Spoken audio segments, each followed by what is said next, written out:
ఈసారి కేంద్ర బడ్జెట్ ఏపీకి న్యాయం జరిగేలా ఉంటుందని కేంద్ర మంత్రి రామ్మోహన్ నాయుడు ఆశాభావం వ్యక్తం చేశారు. ఏపీలో వెనుకబడిన జిల్లాలు ఉన్న క్రమంలో రాష్ట్రం ఇవ్వాల్సిన మ్యాచింగ్ గ్రాంట్ విషయంలో వెసులుబాటు కల్పించమని కేంద్రాన్ని కోరతామన్నారు. ప్రాజెక్టుల విషయంలో గత ప్రభుత్వం ఏ విధంగా ఇబ్బంది పెట్టిందో కేంద్ర మంత్రులే వివరిస్తున్నారని ఎంపీ లావు శ్రీకృష్ణదేవరాయలు అన్నారు. 35 మంది హత్యకు గురయ్యారని చెబుతున్న జగన్ వారి వివరాలు ఇవ్వగలరా అని ఆయన ప్రశ్నించారు.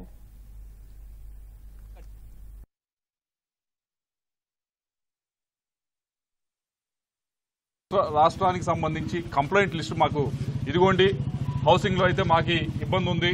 రాష్ట్ర వైపు నుంచి గడిచిన 5 సంవత్సరాల నుంచి ఇలా జరిగింది. రైల్వేస్ అయితే, రోడ్స్ అయితే, హైవేస్ అయితే చాలా మటుకు శాంక్షన్ అయి ఉన్నాయి.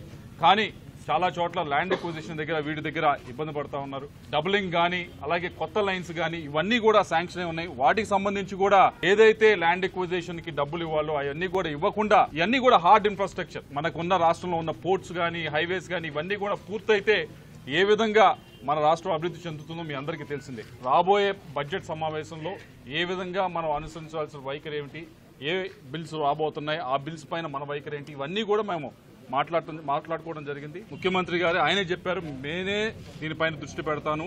ఎటువంటి విధంగా కూడా లా అండ్ ఆర్డర్ అనేది పూర్తి కంట్రోల్లో ఉంచేదానికి అన్ని విధాలు కూడా మనం కృషి చేస్తామని చెప్పడం జరిగింది. మరోవైపు ఏదైతే 35, 36 ఏదో లెక్కలు చెప్తా ఉన్నారో ఈ లెక్కలన్నీ కూడా శుద్ధ తప్పు. ఏ పార్టీ అదో ఇదో చూసి, ఈ కులం ఏ మతమో చూసి చేసేది కాదు. ఇది 35 నెంబర్ అనేది మాత్రం పూర్తి అవాస్తవం అని మీడియా మిత్రులు తెలియజేస్తారు.